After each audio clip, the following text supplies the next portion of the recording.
cha mpendwa wetu kwa imani kubwa. Maandiko matakatifu, hasa kitabu cha Mhubiri, kinatuambia kwa kila kitu kuna majira na wakati na kila jambo duniani. Wakati wa kuzaliwa na wakati wa kufa.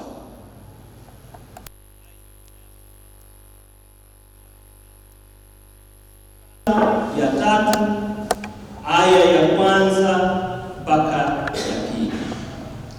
Na askofu mmoja Mkatoliki wa Ireland alipokuwa tafsiri aya hii alisema kuwa Mungu huchukua watu wake kama sisi tunavyokwenda kuvuna mazao yetu yanapokuwa yamekomaa shambani. Hivyo kwetu sisi wanadamu, jinsi inavyompendeza. Sisi tulio na imani tunaalikwa kupokea msiba kama huu kwa imani kubwa, kwa kuwa msiba huu ni mapenzi ya Mungu. Na hii ndiyo imani mpendwa wetu Padre Audax aliyokuwa anahubiri katika maisha yake yote mpaka siku ya leo au siku ya tarehe 7 alipohitimisha muhula wake. Hivyo wapendwa, tumekuja kwenye mazishi ya mpendwa wetu Padre Audax Ruthakianwa. Lakini kama tunavyojua, msiba wa padre, kila mtu anakuja na kumbukumbu binafsi. Wengine kama sisi mapadre tumekuja kumshukuru na kumtukuza Mwenyezi Mungu kwa zawadi ya maisha ya padre wetu na kumsindikiza katika safari yake ya mwisho hapa duniani. Wengine walio hapa wamekuja kumzika ndugu yao zake, wako hapa kaka, kile wamekuja kumzika kaka yao. Wengine ni marafiki, wengine wamekuja kumzika mjomba na babu, wengine wanamfahamu kama padre aliyewabatiza na aliyebatiza watoto wao. Wengine wanafahamu kama padre aliyewafundisha ndoa na aliyekuwa akiwasalia ibada ya misa takatifu kila siku. Kwa hiyo wamekuja kumzika paroko wao, na wengine wamekuja kumzika mfadhili wao. Hizo zote ni kumbukumbu nzuri kwake, na inabidi kumshukuru Mwenyezi Mungu kwa zawadi ya maisha ya Padre Audax hapa duniani. Kama tulivyosikia katika historia ya maisha yake, Padre Audax alipadilishwa tarehe 17 mwezi wa 7 mwaka 1977, na sasa amefariki mwezi wa 7 alipopewa daraja ya upadre, na alikuwa amebakiza siku 10 kuadhimisha miaka 49 ya upadre wake. Alitarajia kuadhimisha jubilei ya miaka 50 ya ukuhani mwaka kesho, na siku chache akiwa Kagondo alionekana akipiga picha na wanadarasa lake tayari wakifungua mwaka wa jubilei. Tunayo imani atasherekea jubilei hii akiwa mbele ya Mungu na malaika wake. Wapendwa, kama tulivyosikia katika historia ya maisha yake, huyu baba aliyelala hapa mbele yetu ni wale wanaosimuliwa katika kitabu cha hekima kuwa roho zao wenye haki wamo mikononi mwa Mungu, wala maumivu hayatawagusa.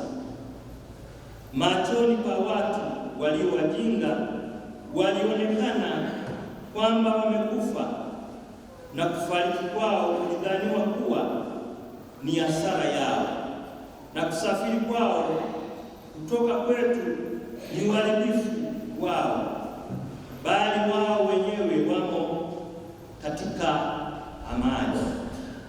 Hayo tuniyasikia kutoka somo la kwanza lililotoka katika kitabu cha Hekima.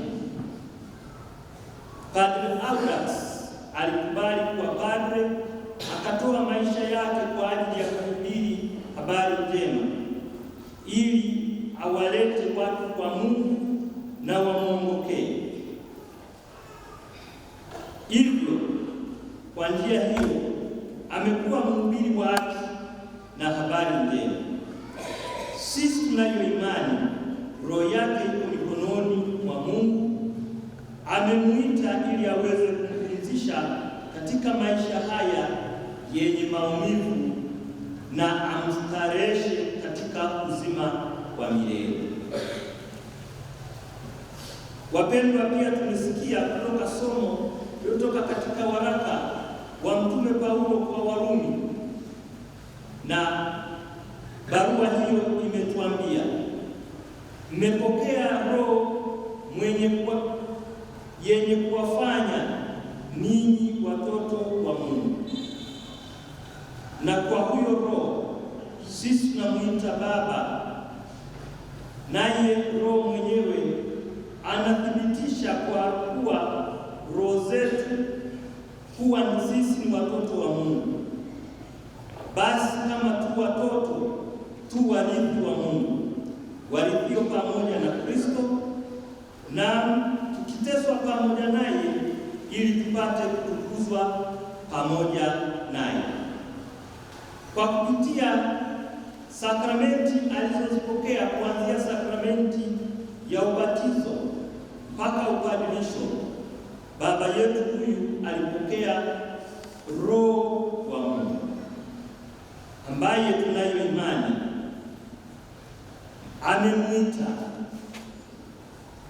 ili aweze kurithi uzima wa milele, kwa kuwa alishiriki yote mateso ya Bwana wetu Yesu Kristo.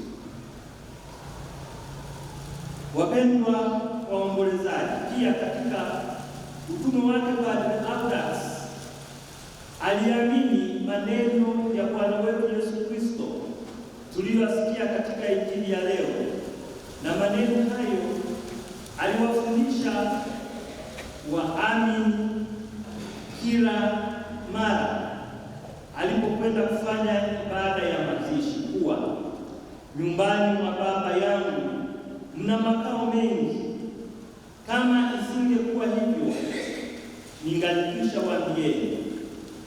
Sasa nakwenda kuwatayarisheni nafasi, na nikienda na kuwatayarisheni nafasi, nitarudi na kuwachukueni kwangu, ili nanyi muwe pale nilipo. Katika somo hilo tumesikia kuwa Bwana wetu Yesu Kristo anatualika akisema, mimi ni njia, ukweli na uhai. Hakuna awezaye kwenda kwa Baba ila kwa kupitia kwangu. Maneno hayo Padre Audax aliyaishi kwa uaminifu mkubwa na kuyafundisha. Kwa hiyo tunayo imani Bwana wetu Yesu Kristo amemchukua ili aende akae naye kama alivyomwahidi. Wapendwa, mimi kila mara nilipomtembelea kwake alipokuwa kwenye kituo cha watakatifu Oscar na Willy Badi, kituo chetu cha kuwatunza wazee, alinipatia picha yenye mafundisho mbalimbali. Alinipatia picha za watakatifu. Wakati mwingine alinitumia picha nyingi ili niwagawie waamini. Mara ya mwisho nilipomtembelea alipokuwa amelazwa hospitali ya Kabondo tarehe 26 mwezi wa 6, alinipatia picha mbili, moja ikiwa ni kumbukumbu ya upadre wake alipoadhimisha miaka 45. Nyingine ilikuwa ni picha ya Bwana wetu Yesu Kristo ameangalia juu mbinguni, na nyuma ya picha hiyo kulikuwepo sala ya kuwaombea marehemu. Alinipatia picha hizi na nyingine niwapelekee watu wengine. Baada ya kifo chake, nimetafakari kuwa alinipatia picha hii ya mwisho ikiwa na Bwana wetu Yesu Kristo ambaye ameangalia juu mbinguni, ikiwa ni kuniaga kwamba kila mara niangalie mbinguni, na wote ambao tutawapatia picha hizi alizotupatia. Kwa hiyo anawaasa kila mara kumtegemee Mwenyezi Mungu aliye mbinguni. Kuhusu sala ambayo ipo nyuma, ni sala ya kuwaombea marehemu. Kwa namna ya pekee ninawaomba kwamba tumkumbuke kwa kupitia sala hiyo ambayo inatupatia maagizo kwamba tarehe 1 mpaka tarehe 8 mwezi Novemba, mtu anayesali sala hiyo anapata rehema kamili. Kwa hiyo wosia wake kwangu kwa upande huo ni kwamba kila mara tukumbuke kumtegemea Mwenyezi Mungu na kuwakumbuka marehemu, na kwa namna ya pekee kwa kumkumbuka yeye, kama tulivyosikia katika wasifu wa marehemu uliotajwa. Padre Audax alikuwa na mambo mengi mazuri ambayo tayari yametajwa, lakini kwa upande wangu nilivyokuwa ninamuona yeye, alikuwa mwaminifu katika sala za ofisi na mwaminifu katika wito wake, mnyenyekevu na mtu wa kujitoa kwa Mungu. Na hilo kama tulivyosikia, aliimarisha kwa kufanya hija sehemu mbalimbali. Tumesikia yeye alikuwa mkarimu, jinsi alivyoikarimia miito na kuwatia moyo waseminarista wa ngazi mbalimbali. Kwa hiyo barua ametuachia, maisha yake ameyafanya yaongee hivyo. Pia moja na mambo mengine yaliyotajwa, huyu baba pia alikuwa na upendo kwa makatekista.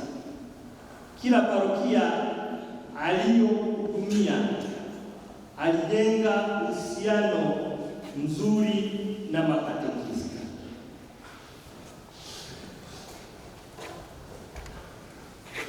Na huyu padre tutamkumbuka, alikuwa na moyo wa kichungaji na hata alipokuwa ameugua akiwa kwenye kituo cha watakatifu Oscar na Wilbadi, alikuwa akiwasalia misa mapadre wenzake, na kila mara alipokuwa na nguvu na hitaji lilipokuwepo, alienda kuwahudumia masista wazee katika konventi ya masista wa Mtakatifu Terezia wa Mtoto Yesu. Pia baba huyu tunayo kumbukumbu kwamba alikuwa mtanashati.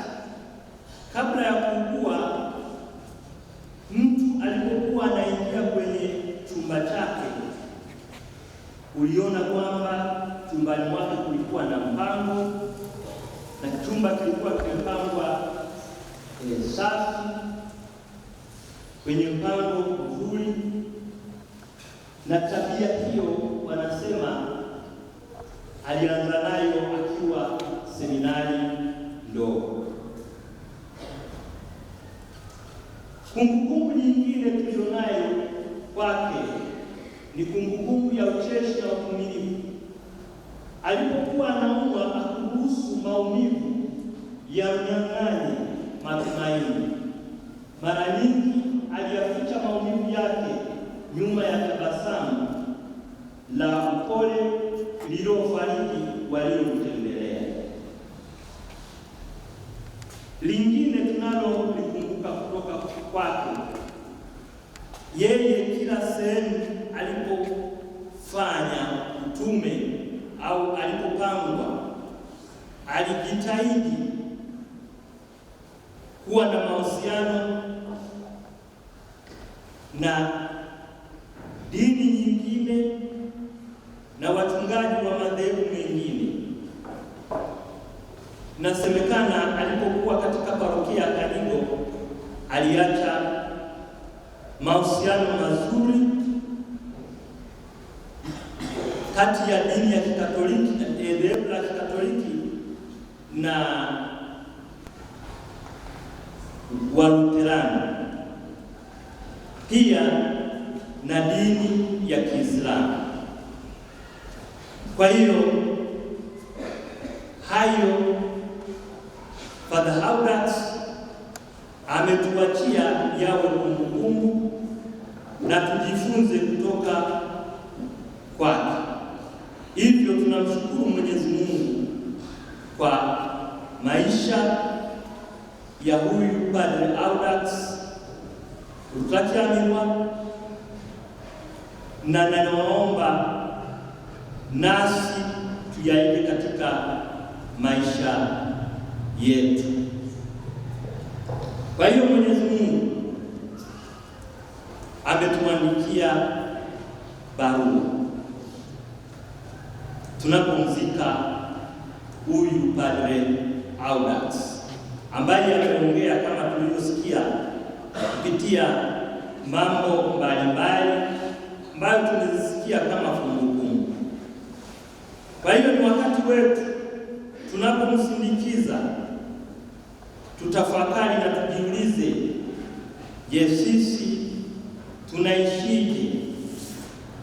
Mwenyezi Mungu akituita siku ya leo, tumejiandaa vizuri kwa ajili ya siku hiyo ya mwisho ambayo inakuja kama mwizi? Je, wewe unapokea sakramenti vizuri au mifano? Je, unaishi amri za Mwenyezi Mungu na amri za kanisa?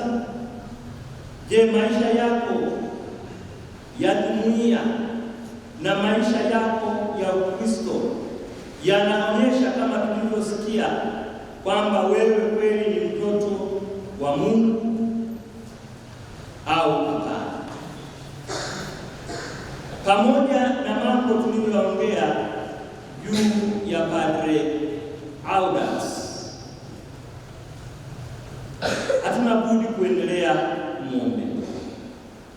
Tumesikia maisha yake yalivyokuwa taa na chumvi sehemu mbalimbali, lakini huenda katika maisha yake, kama tunavyojua, tunatembea na hazina katika vyombo vya udongo.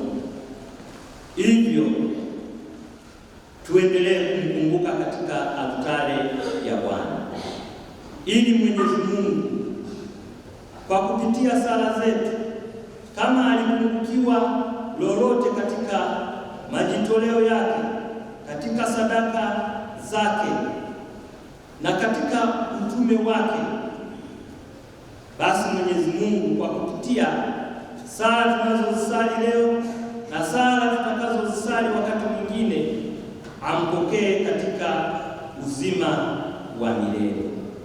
Na kabla sijamalizia, ninapenda pamoja na kwamba tutalisema labda tena, ninapenda kuchukua nafasi hii kushukuru familia ya Vincentius Kakombo Mwijage pamoja na Makostasia Kubanza kwa mchango wao waliotoa katika uinjilishaji, kuwaruhusu watoto wao watatu katika jimbo letu wamtumikie Mwenyezi Mungu. Naomba tuwapigie makofi.